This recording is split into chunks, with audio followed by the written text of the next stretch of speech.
In the Perspectrum podcast, we discuss controversial topics. Outside of this context, Michael and I are both working professionals. While doing this show, we are not acting as agents or representatives of our respective institutions, and none of the views that we express reflect the outlooks of our employers. So don't come to my office and throw toilet paper at me. And I don't have an office, but don't come to my cube. Hello and welcome to the Perspectrum. I'm Michael Bloom. And I'm Nathan Seelove. And today we have a super special episode for you. We are doing a first Republican primary debate special. So we'll be focusing specifically on breaking down the primary debate. We're going to, this is something we've done in the past with previous debates, although not in a while because we've been debate free since, early, 2020? Yeah, debate specials is something from the early days of the Perspectrum. Mm-hmm. Yeah, it sure is. Yeah, and it started with us watching the debate and having so much to say that it would take at least a whole episode to get through it all. We'll see whether that's true tonight because... Yeah, we're going to try to keep it kind of short. Because for one thing, I'm getting a little sick. You might notice my voice is a little raspy. And also... and more importantly, because Starfield just came out. I was going to say because in the hour and 40 minutes of talking that occurred, nothing was said. So that was going to be my main point. But we will break it down. Yeah. Fun fact. There are approximately 300,000 legitimate criticisms of Joe Biden.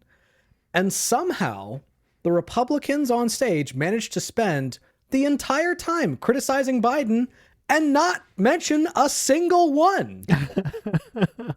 I mean, Christie kind of stumbled on one, but he didn't criticize Biden the way he should have. Mm-hmm. Christie brought up the crime bill, but he used it as basically an attack on Joe Biden for supposedly not enforcing it enough on his son Hunter. Mm-hmm.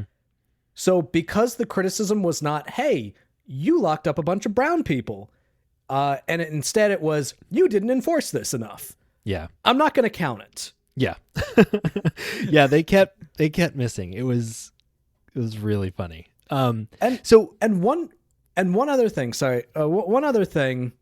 that I think approached a legitimate criticism but was very misleading was pointing out the number of border crossings that have happened under the Biden administration. Yeah. Now, the reason why that number is so high is because Biden kept Title 42 up for so long. Mm-hmm. But the criticism of Biden was that he got rid of Title 42. So again, that also doesn't count. Yeah, totally.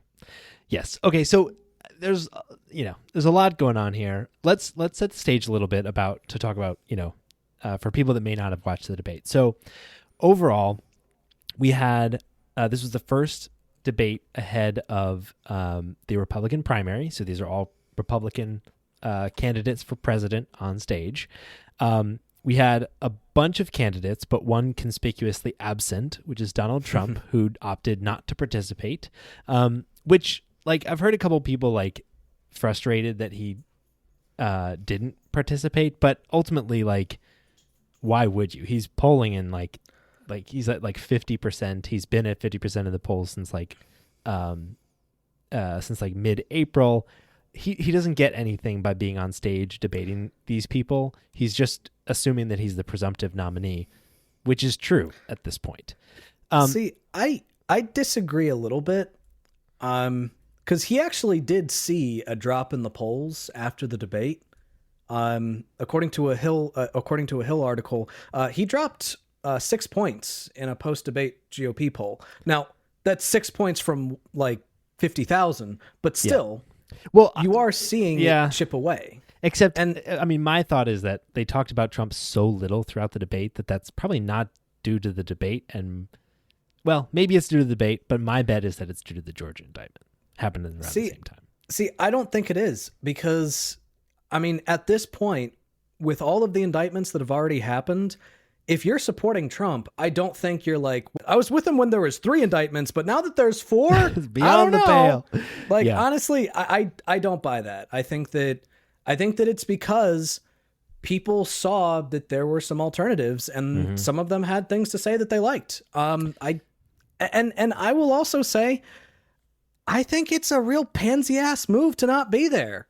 Now, I know that some Trump sycophants are going to be like, oh, it was so macho. He's so macho. But no, like, the guy is a total fucking pansy.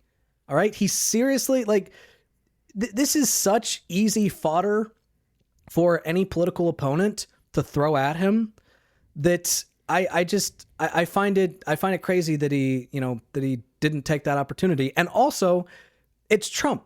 He loves attention. He loves it. He craves it. He is so good at lobbing insults at random people. That's what made Republicans fall in love with him in the first place. They loved watching him on debate, call Marco Rubio Little Marco, and, criticize Jeb Bush to his face, or, make fun of Rand Paul's looks. People loved that shit. All right? That's the shit that Republicans in the original primary loved about him. I think that this was a bad move, and if I'm a Trump advisor, I'd be telling him, yes, you're still in a steady lead, but honestly, if you keep missing these debates, your lead might start to chip away, and you don't want that. Like, I think he has much more to lose to not be at the debate than actually to be at the debate, based on what the numbers were afterwards.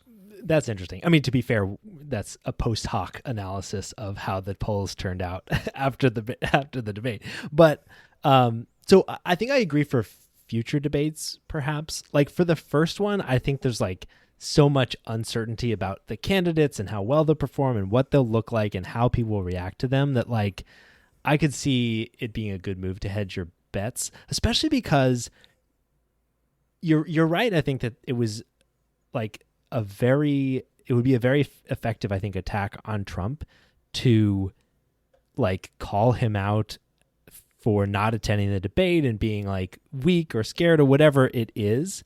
But no one did it. Yeah. Like, they talked about his record a little. They talked about Jan 6. But no one called out the fact that he wouldn't come up there and debate them. And I thought that was a huge miss. Yeah, look, Christie hit him hard on a lot of things, but and Christie's the one that has kind of been the, he's the kamikaze candidate. Yeah, like, totally. Let's call him what he is. He's the kamikaze candidate. He wants to try to sabotage Trump as much as possible. Yeah. I do not think that he in any way thinks there's a reality that exists in any of the in the multiverse in which he's actually going to get the nomination. But I think that, doing his classic Christie insults at Trump really does miss the mark when you don't address the fact that the guy's too much of a fucking coward to even come on the stage in the first place. Totally. Yeah. Let's talk a little bit about Christie in this debate. I think like I kind of was a little bit confused about his approach. It honestly seemed a little bit like he was confused about his approach. Yeah. Like he did like discuss Trump a little bit, but he kind of fell back on like a lot of like normal kind of old school Republican talking points about like government spending and stuff like that. And like he made a point about, your point, what you mentioned about Biden and the crime bill, and made the point that, Biden's not enforcing the crime bill against his own son, and how that was like a two-tier system of justice and all that stuff. And yet like he really like kind of held off on like discussing Trump very much until like the Trump segment, and then kind of really focused it on that piece. I don't know. I felt like he seems like a kamikaze candidate who's just up there to go after Trump and try to drag him down. And yet at the same time, like, in some ways it seemed like he was actually running. In some ways it just seemed like he was out there to like make his points about Trump. I don't know. I found him really confusing on the stage. Yeah. Yeah. And the analysis afterwards, like the post polls, or the post debate polls are also a little bit confusing. Yeah. Because according to 538, a poll of likely Republican primary voters who watched the debate, a plurality of them said that Christie did the worst. But then again, in another poll from 538 of likely primary voters who watched the debate, whether or not they would consider voting for each of the candidate was compared before and after the debate. And Christie actually saw a jump from 18.2 to 22.1. That's a pretty big jump. All of the candidates who were on the stage saw a jump. Trump saw a decrease. Yeah. But all of the candidates who were on the stage saw a jump. And Haley actually saw the biggest jump. Okay, so that doesn't surprise me too much. And I think this actually is a super useful poll. So thanks for bringing this up, because like ultimately it kind of supports your point about Trump missing the boat by skipping the debate, although like he'll be able to presumably make that up in the future. But yeah, no one is deciding their choice for the primary based on this debate. There will be future debates. The caucus in Iowa, which is like the earliest decision that any voters will have to make, is not until mid-January. There's time for people to make up their minds. But to your point, it's going to be recognition. It's going to be demonstrating that you're like, that you can play with the big dogs. It's like, it's so much more about getting into the consideration set of voters, which is exactly what that question measures, than it is about trying to like be totally break out and like be their choice. So like now people are going to be paying attention to these people much more than they were before. And that's the big opportunity coming out of the debate. And it's really interesting that it's not actually surprising to me that all of them made progress, because again, it would be one thing if Trump was on the stage, but the fact that they have a huge front runner who wasn't showing up, and now people have other people to consider who they probably weren't thinking about before, like now that makes sense. I am actually also not surprised, having watched the debate, that Haley improved the most. Yeah. No, I will say, like, I will have a million bad things to say about Nikki Haley because of all the things that I disagree with her on. Yep. But the one thing that I will definitely say is that she was hands down the most substantive candidate on that stage. I completely agree. She was the only. I feel like she was the only candidate that almost completely consistently actually had an answer that was policy based. Yes. All right. She did very little, grandstanding, like, oh, look at me, I'm for good things and I'm against bad things. Mm-hmm. The one exception was the moment where she was like, well, this is why, this is why Margaret Thatcher said, if you want to, what was it? If you want something done, if you want something talked about, send a man. If you want something done, send a woman. Something like that. Yeah. And like when I first saw that, like I was kind of like, oh, that's a very politician-y answer. But then it's like, I mean, she did bring things back to policy consistently throughout the debate. Yeah, totally. And all of the dudes on the stage were basically babbling about complete bullshit. Like the fact that there was an exchange between Mike Pence and Ramaswamy about like, are people upset and depressed about the current state of things? No, I think they're good. No, I think they're bad. Like, what the fuck why? Yeah. Why does this matter? Why is this a thing we are disagreeing about? They literally had an argument. Just to, if you didn't watch it, you should, by the way. It's you funny. should. I watched at 1.5 speed. It didn't take that long. It's totally doable. But they literally were debating on like, Ramaswamy was like, no, we're in a dark moment in American history. And Pence was like, no, like we need the people, the American people are fine. We just need a government that can live up to the people. Yeah. And like, it's like, one, that seems really out of touch. But two, you're literally arguing over perspectives with no facts of them. Like you're not citing anything. And the back and forth went on. I know. Like what the fuck? For a long time. Who gives a shit? Yeah. Who gives a shit? We're here to learn where you stand. And again, like Nikki Haley, I think she did a good job of not getting herself caught up in that. She did a good job of staying true to policy beliefs. Yep. And also showing a surprising amount of consistency. One of the things that you never, ever see from Republicans is they'll blame Biden for the inflation. Yep. All right. And they're wrong about that, but they'll blame Biden for the inflation and they'll cite specifically the stimulus package that he did as soon as he took office. Yep. But then of course they won't bring up the fact that Trump put in a stimulus package as well. Two, and they were larger than the one Biden did. Yeah. Yeah. And they'll just pretend that didn't happen. Now, it's wrong that those stimulus packages were the primary driver of inflation. The primary drivers were, of course, bottlenecking at ports of entry for supply chains, and also greedflation. Yeah. Right? Yep. These corporations jacking up prices. Those are the actual causes of it. Yep.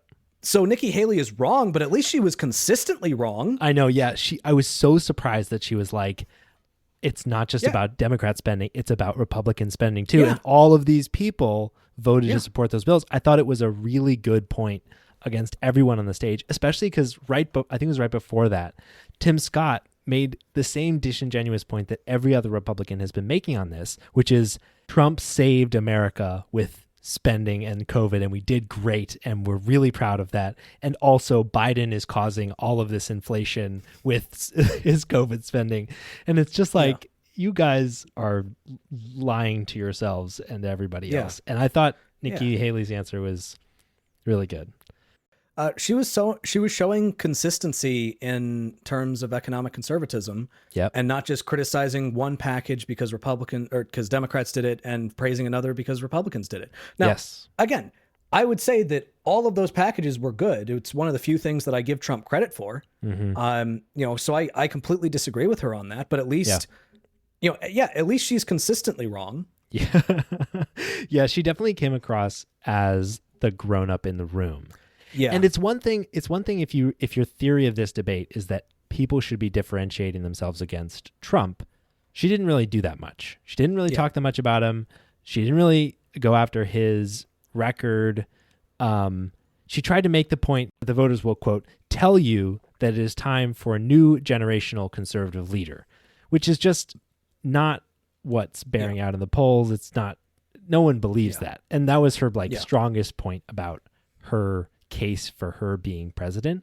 But if your theory of the success in this debate is that you come across like a grown-up, you get people's attention, I think she did pretty well in that.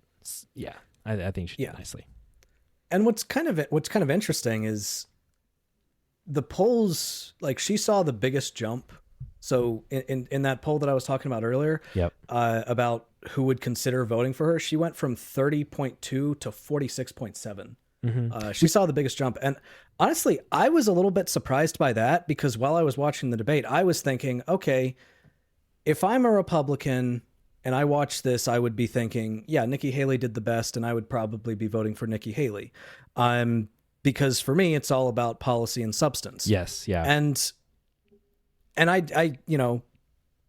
just, a lot of Republicans don't really care about that. So I'm thinking, okay, well, I'm probably thinking about this. I'm thinking about it this way. So there's a very good chance that most Republicans who watch this debate are not going to be thinking that way. Yeah. Most Republicans are probably going to think the opposite. She was too moderate. She wasn't sycophantic enough to Trump. She wasn't adequately proving her conservative credentials, because she was trying to bring everybody back to reality about abortion, saying that you're not going to pass these bans, like whether you agree with them or not, you're not going to pass them in the Senate. And I was hearing that, and I was just thinking, I feel like a lot of conservatives are going to hear that and they're going to hate her for it. Yeah, I mean, she's right. Yeah, but they're gonna hate her for that. But interestingly enough, I think that this does demonstrate that although there is still a major hunger for somebody like Trump, who is completely unsubstantive and just about vibes, there is at least some level of desire in the Republican Party to move towards someone who actually is trying to accomplish their agenda rather than just make them feel good because they owned the libs. Yeah, I think that's right. I think so. It is somewhat telling that, Haley went from polling around 3% or so prior to the debate, and now she's at in a total national average, she's at nearly 6%, which is awesome. Now she's still at the low end, but to double your overall polling, that's great. And to your point, she's in the consideration set for way more people than put her as their choice. And I think that's right. And I think one of the things you're putting your finger on is a little bit of the schism in the Republican voting bloc that the different people on the stage are speaking to in different ways. So someone like Haley is speaking to, like maybe the Trump curious or the DeSantis curious or the, previously DeSantis curious before he tanked his whole campaign. Like the people that are open to other options and looking for a conservative who isn't necessarily just the Trump show.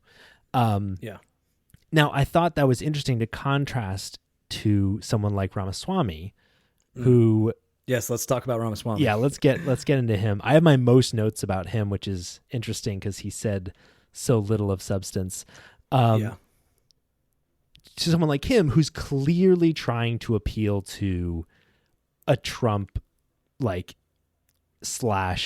evangelical, base. He is trying to appeal to like the QAnon fanatic, Trump fanatic group of people, which is a potentially high risk, high reward kind of strategy. But it does seem like it has paid off. He's been like consistently increasing in the polls throughout the summer. And after the debate it made it up to like almost 10%, according to the 538 average, which is a huge amount of ground to make up for someone who is like a no-name candidate prior to that. And honestly, like we can talk about his performance, but he spoke the second most of everyone on stage behind Mike Pence. And he was constantly pushing himself out there to get attention. And again, that's largely a measure of success for like an early primary debate like this. Yeah. I will say, I think towards the beginning of the debate, I was impressed with his energy. I felt like he came in with the most amount of enthusiasm. And I think that he was one of the few people that I thought actually wanted to be on that stage. And like for the first few, like he had this strategy where every time someone would insult him, like he would laugh at it.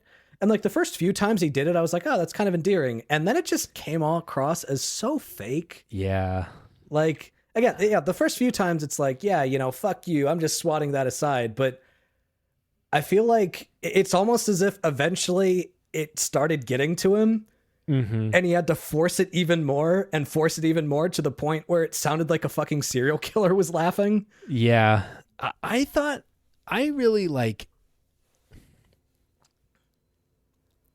he came across immature.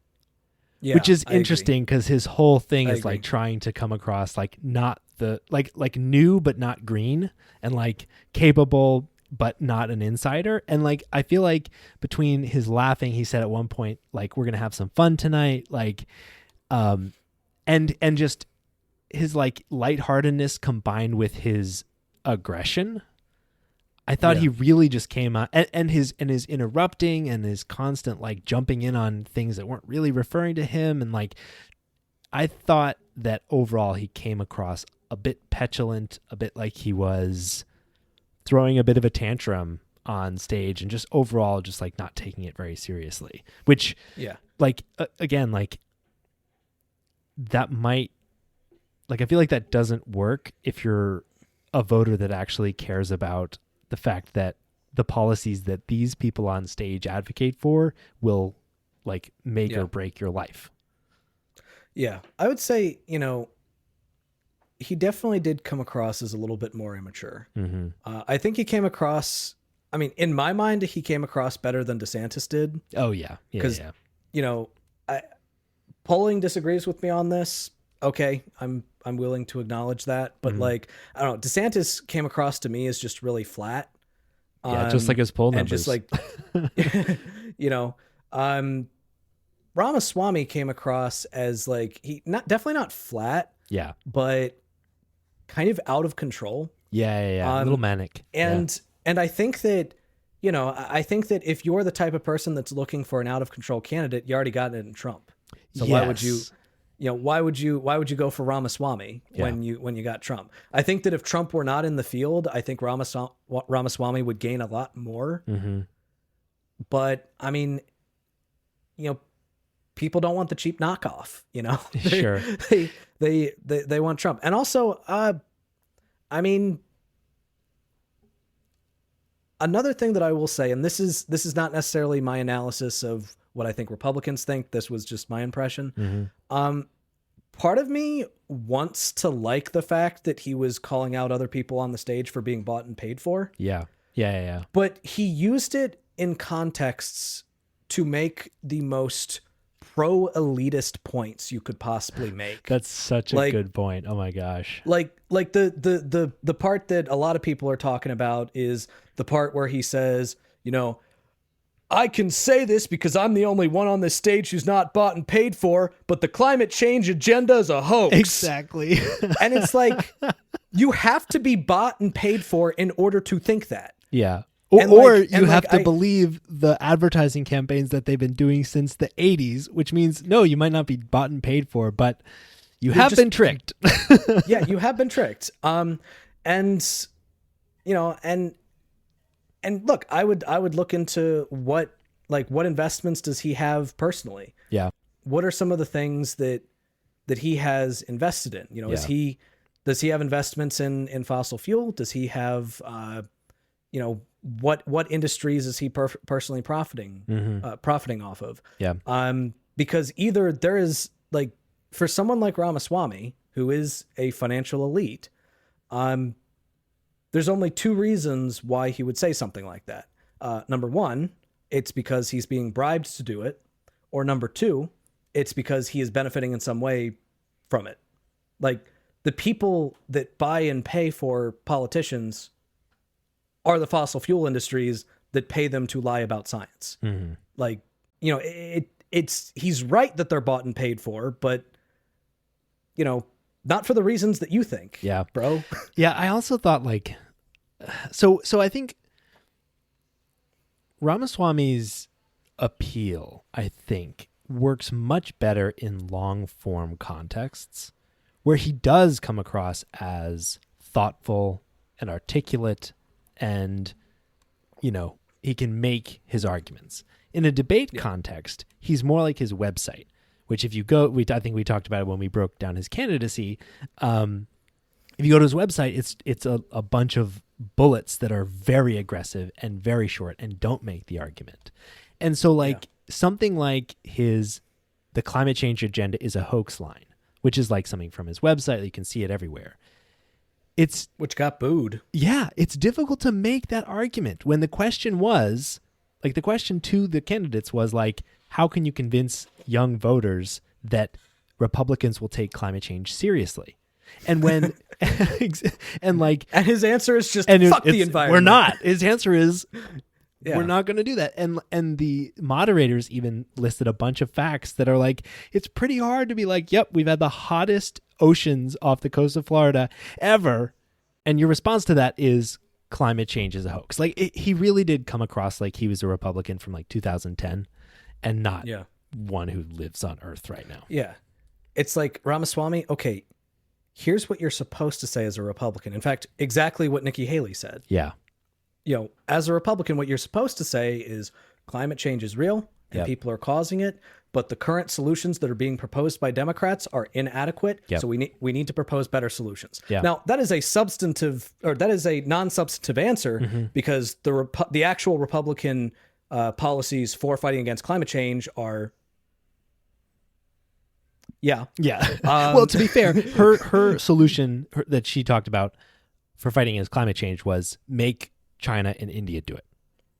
Yeah. Which is like, I mean, that was something of substance, and that is a good point. And also, one of the things I will even say, as kind of a point in favor of some of the things that Republicans were talking about on stage, a lot of them did bring up the legitimate point that a lot of the resources used to make batteries are mined overseas.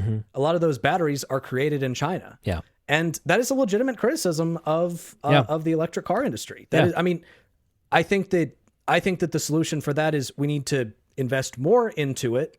So that we can, try to get that in the United States and not in China. And it doesn't land as a criticism of Biden because that's exactly what the Inflation Reduction Act did was like invest in green jobs in the United States. So yeah, and also the CHIP Act, which helps to bring some of those chips that are used in electric cars to be manufactured in the United States. Like it's not a good criticism of Biden, but it's a legitimate criticism of the electric car industry. Yeah. Now, their solution is keep burning oil, keep burning coal, fuck the environment. Yes. But at least it's a substantive criticism. I thought Ramaswamy's point, he was like, I think it was in his closing statement, he said something like, fossil fuels are a requirement for human prosperity. That was part of his closing statement. And I don't know who that's for and who believes that, because everybody recognizes that fossil fuels are a finite resource.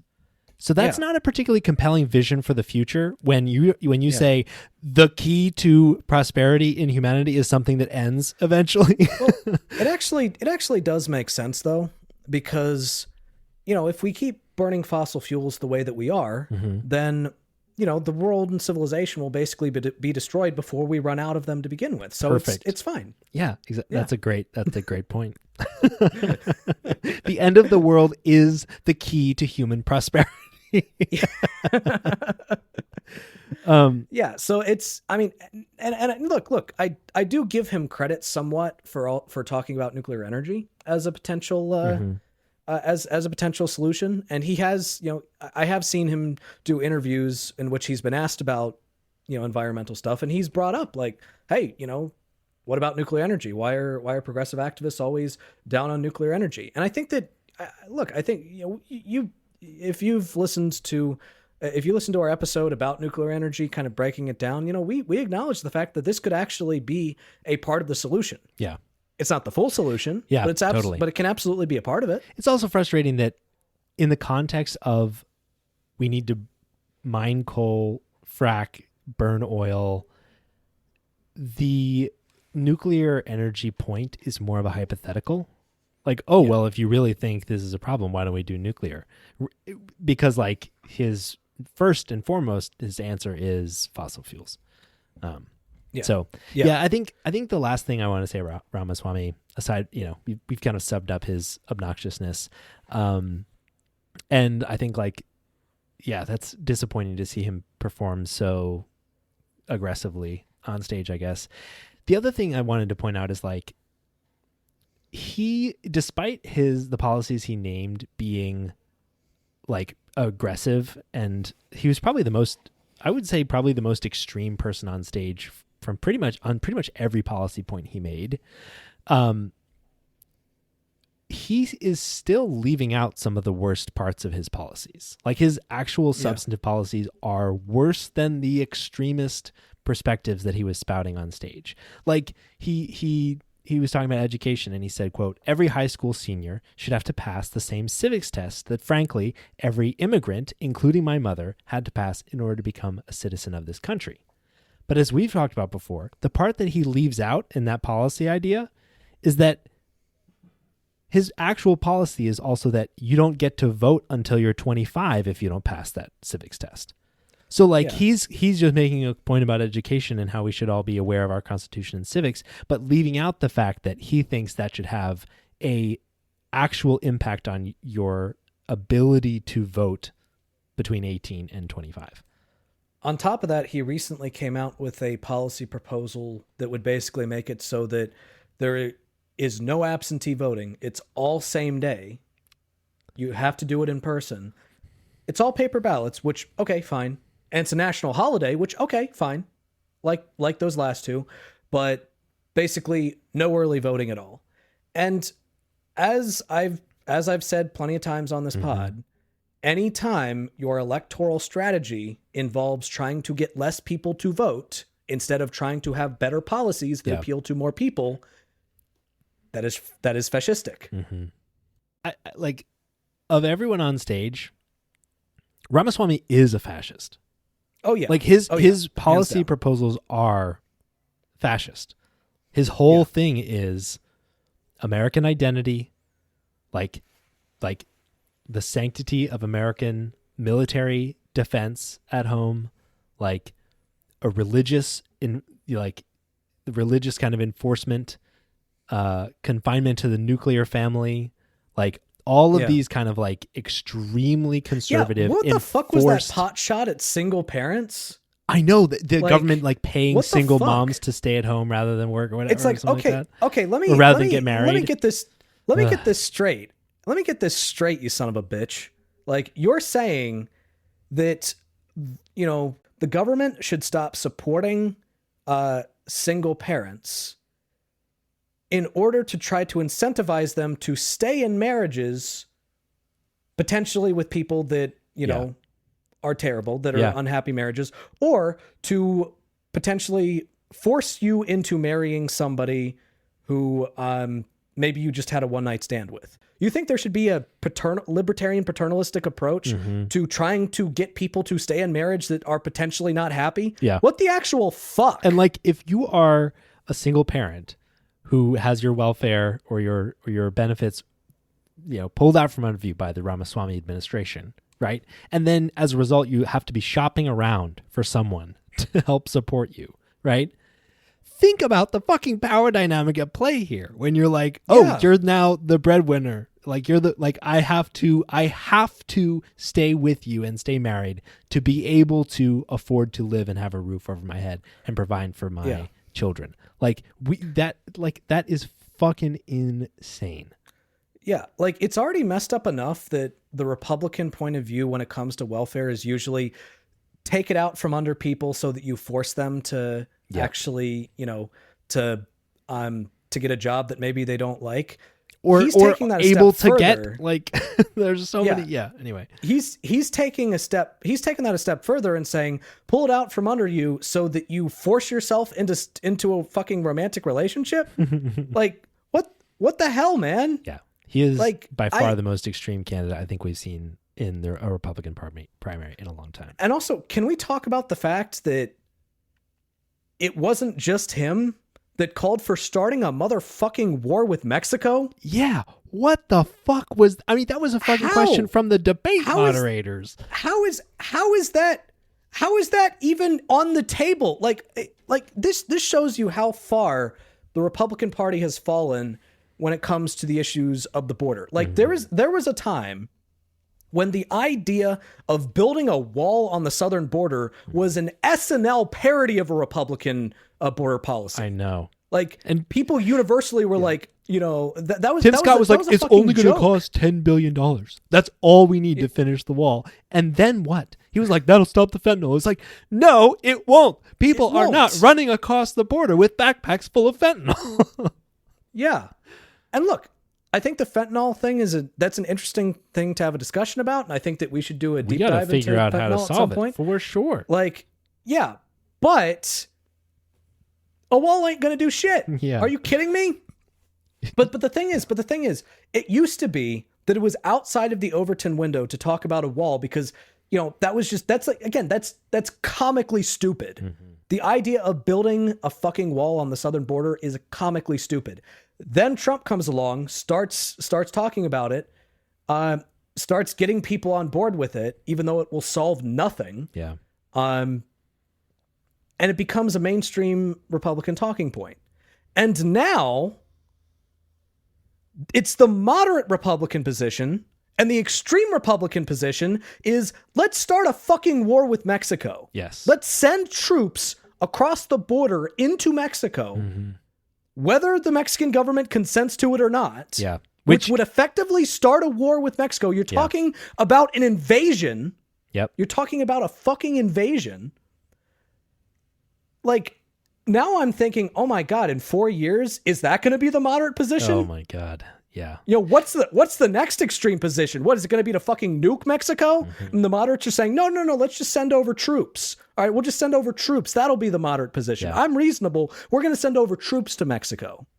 Jesus Christ. DeSantis' fucking applause line was how cold and dead the drug dealers are going to be when his military shoots them across as they try to cross the border, which is like, we can talk about how bad drug dealers are. Like we can work on policies to like put in place, like fighting the cartels, all of that stuff.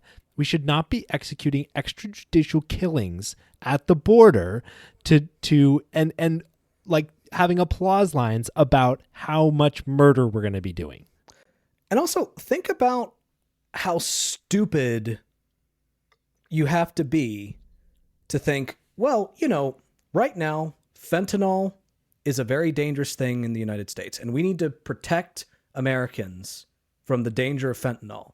And you know what's going to make America a lot safer from danger? Starting a war with our fucking neighbor. Yeah. Yeah, that's going to make America safer. Yep. Being in a war with our, with our neighbor on the southern border, that right there, that's going to make it a lot safer. Yeah. Because there are no border towns that might get caught up in the crossfire. That's not going to happen. Wait, one last thing I did want to say about Ramaswamy, especially related to foreign policy. I thought, so there was this question that you may recall about that the moderators asked about continuing to fund the war in Ukraine and continuing to contribute to the Ukrainian defense. And during this exchange, like DeSantis and Ramaswamy were just like, defend America, defend the geographic, like America, blah, blah, blah. And, Pence and Haley were making the point about like supporting Ukraine is supporting America. Preventing Russia from attacking a NATO country is supporting America. Preventing Russia from expanding their geographic and political influence is defending America. And I thought they came across like so much the adults in the room relative to Ramaswamy and DeSantis, because it was like it was an interesting moment where DeSantis and Ramaswamy came across like total noobs with regard to foreign policy, which they are because they have no foreign policy background at all. Yeah. And they really came across like they didn't even really get what was going on. Yeah. And look, I will say that, spending packages with no strings attached Sure. to Ukraine, that's a policy worthy of potential critique. Mm-hmm. I would say that I think that we shouldn't be super cavalier about that. I'm not saying that we shouldn't support Ukraine. I'm saying that it is worth taking a closer look at the packages that we're giving to Ukraine. Sure. Now, what I will also say is I think that it's smart policy to support them peripherally and not attack them ourselves, because again, that would start World War III. But I think that there's definitely some criticisms a reasonable person could make of Biden's Ukraine policy. Yeah. What DeSantis and Ramaswamy said, we should focus our military on Mexico instead of Ukraine. That ain't it. Agreed. Okay, so all right, we are barely making it through this list of this incredibly full stage. All right, let's talk about Pence. Talk about Pence. Yeah. So Pence, I've got literally 2 bullet points about Pence because he's nothing. I realized something about Pence, and it actually made me realize something. And I'll explain this later, but it actually made me realize something about Burgum, which I'll get into later. But Pence has the personality of mayonnaise. Like, without the kick. Goes well. Yeah. Like goes decently with a lot of things, but is useless by itself and kind of disgusting.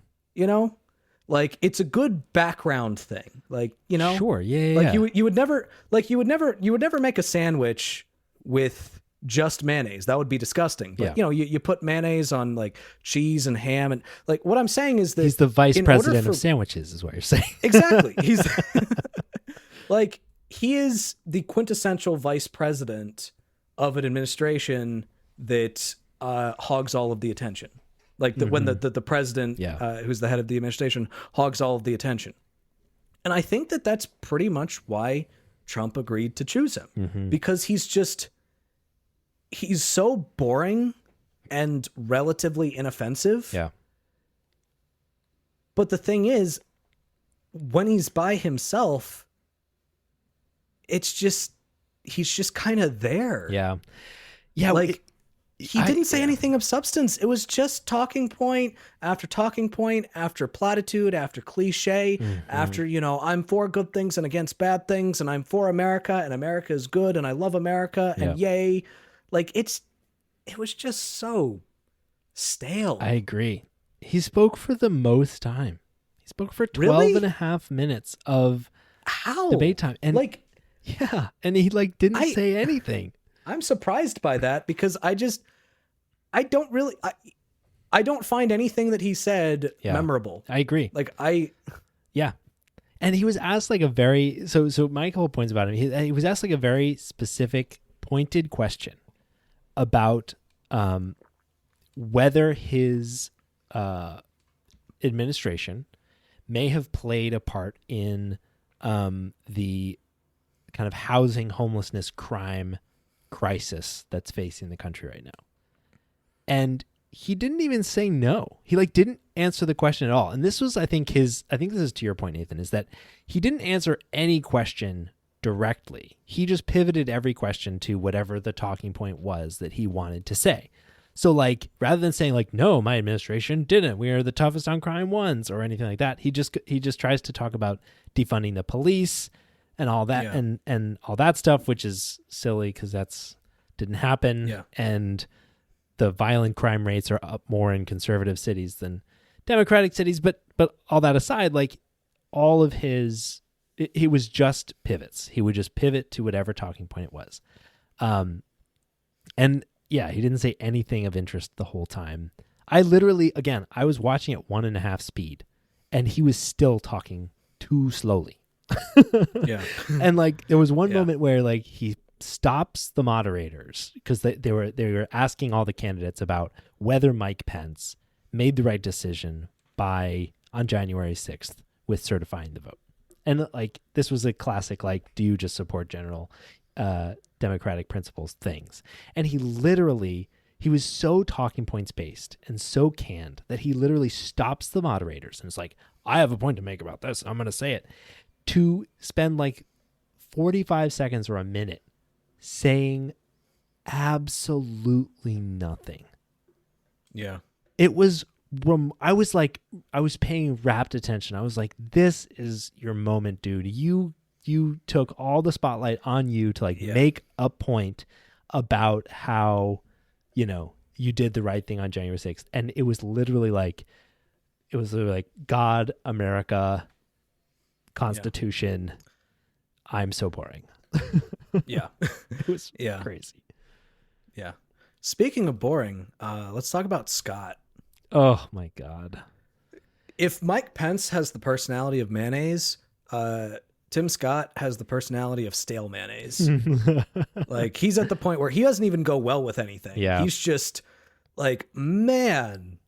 In fact, honestly, stale mayonnaise might be more exciting than Tim Scott. At least it's got a zest if it's gone bad. At least it's got a zest to it. At least it's going to make you, Yeah.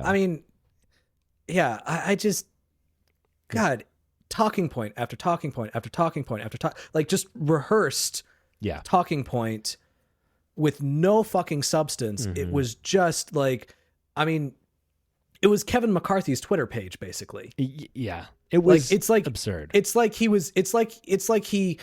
went through Kevin McCarthy's Twitter page for a day and just memorized every tweet and just put them in there when appropriate. Yeah. It was, and sometimes when inappropriate as well. It was, man, what a forgettable performance and what a joke. Yeah. What a totally. joke of a performance. I agree. All of his points were very old school Republican, very boring. They just didn't say very much. And his points were not interesting. He didn't get any attention really. He was really, and most importantly, I think I just kept spotting all the lies. Yeah. Even more, every single point he made was just dripping in falsehood. It was remarkable. And you could catch it because of how slow and little he said. Yeah. So you could really dig into how false everything he was saying was. And it was just who is this for? Why are you up here? Like, at least when Pence would lie, he said it in, his endearing, rehearsed politician-y way and that soft voice to where you could almost be like, oh, you're lying to me, but you're kind of cute. Like with Tim Scott, I mean, he didn't even put any personality into his lies. Yeah, exactly. He just fucking said them. And he tries to talk about his record, but his record is not good. Like he bragged about like the Tax Cuts and Jobs Act. It was like, yeah, which by the way, everybody knows that 80% of the benefit goes to the wealthiest people after 10 years. Yeah. Like the fact that that's what you're leading with, buddy. That's what you're fucking leading with. Yeah. Like I mean, yeah, like it was extremely forgettable. Not quite as forgettable as Asa Hutchinson. Oh boy. He was awful.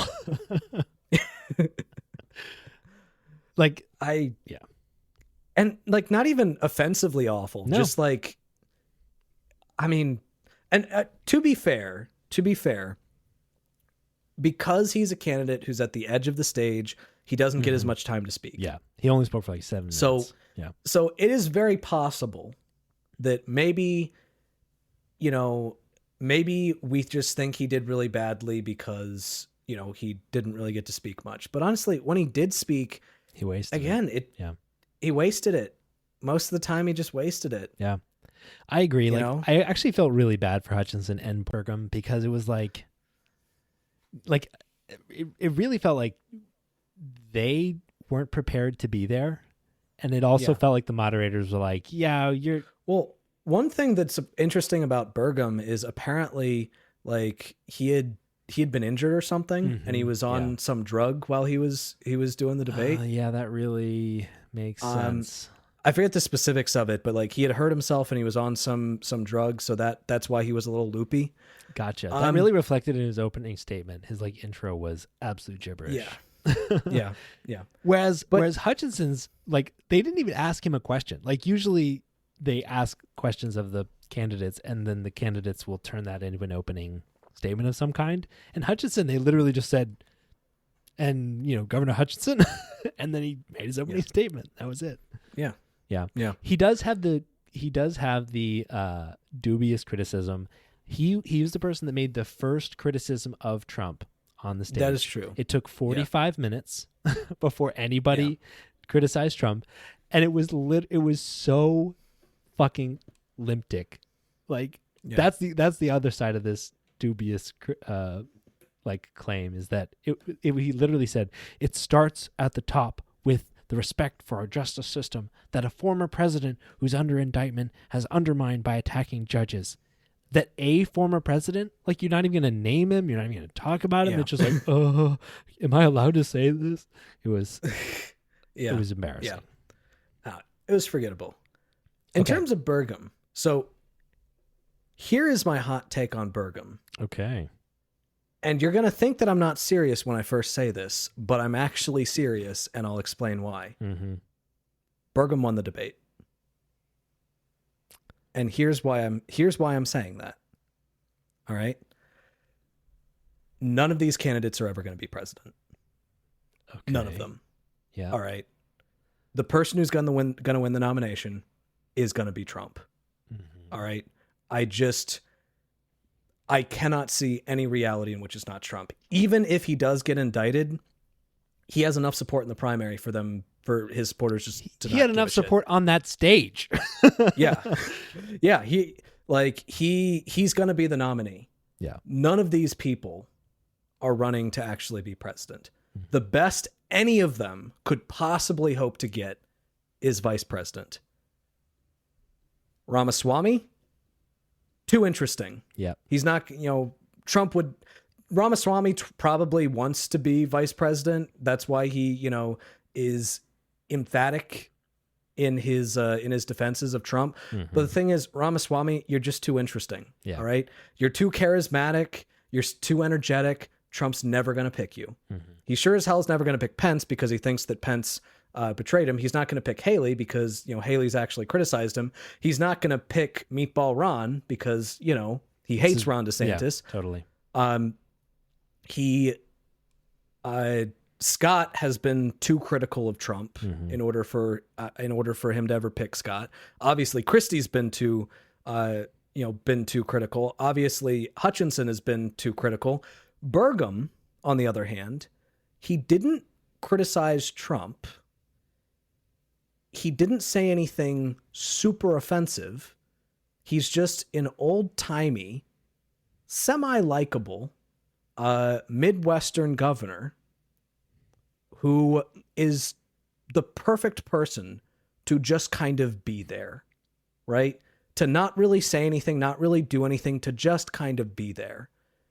And if we look at this debate from the point of view of none of these people are ever going to be president, so what's the next best thing? Well, probably vice president.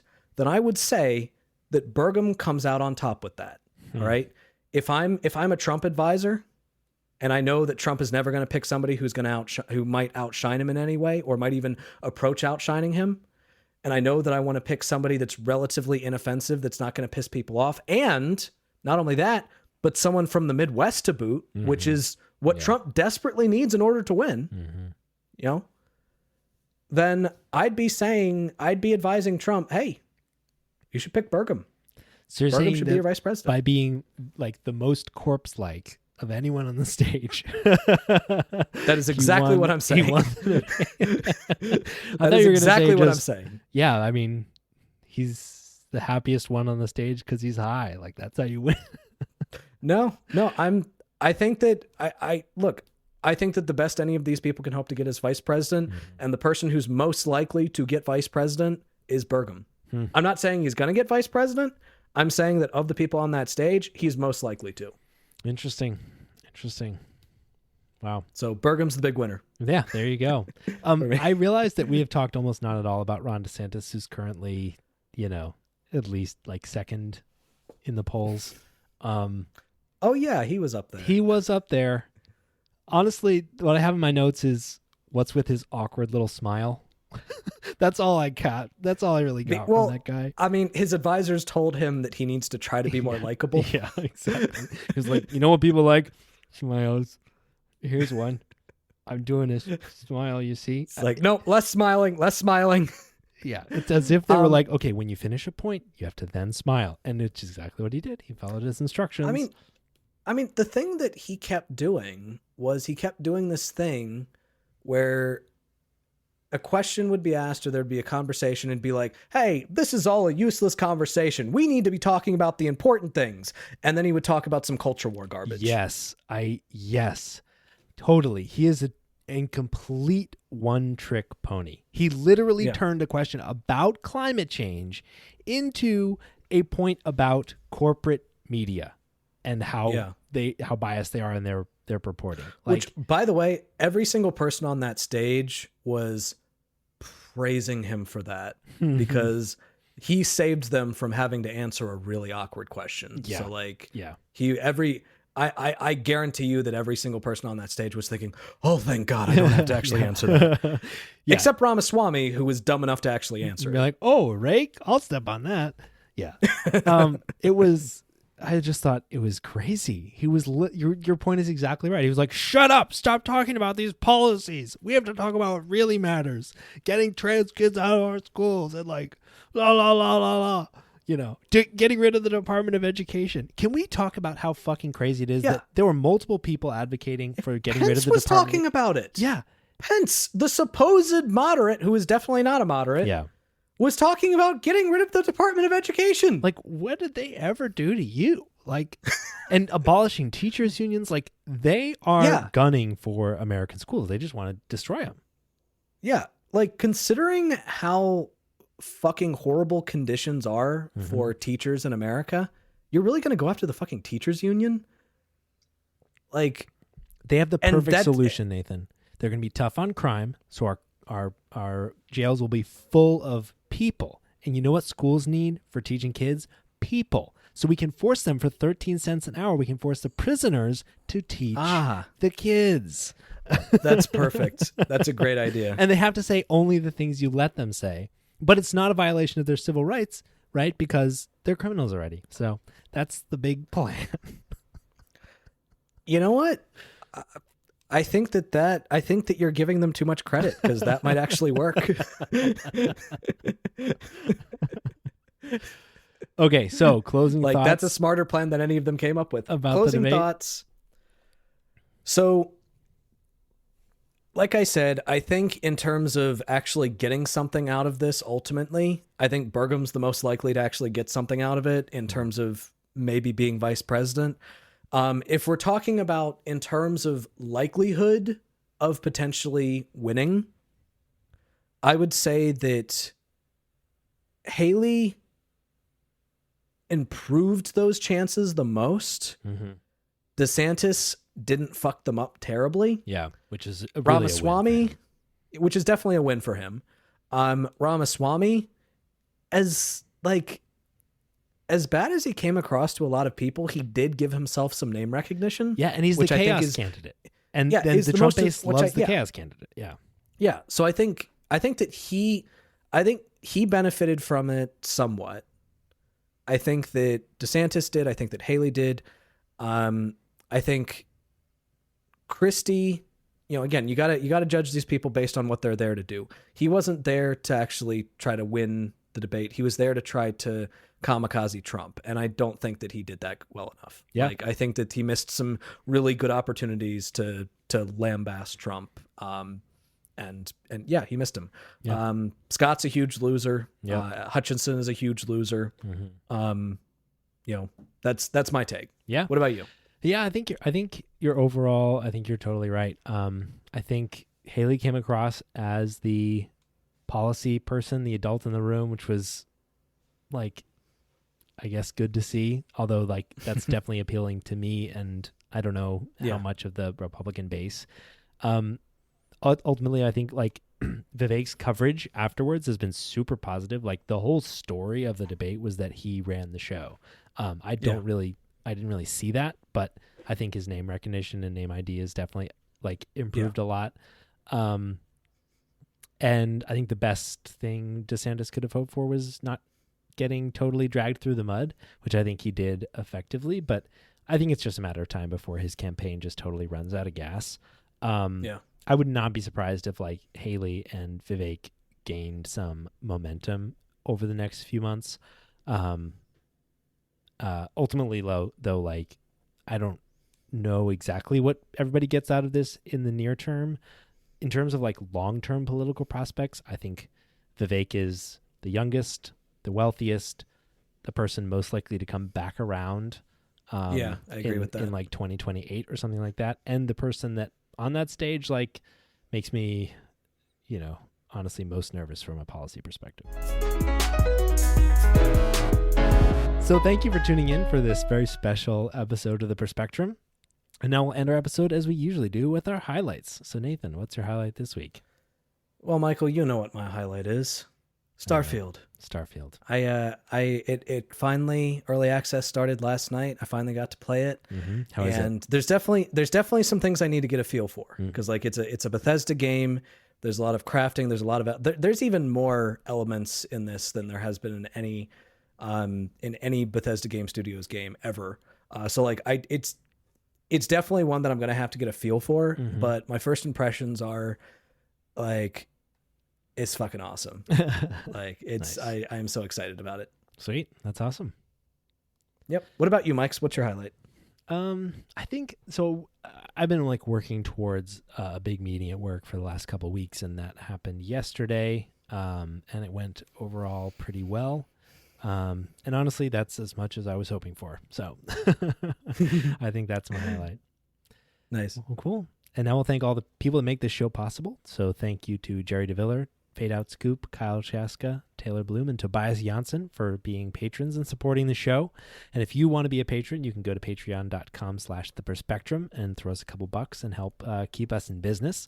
And if you want to see us in video, we have a YouTube channel. You can search The Perspectrum on YouTube. And thank you to Kayla for all they do to make this show possible as our editor. And thank you, dear listener, for listening to The Spectrum. And you'll hear from us again next week.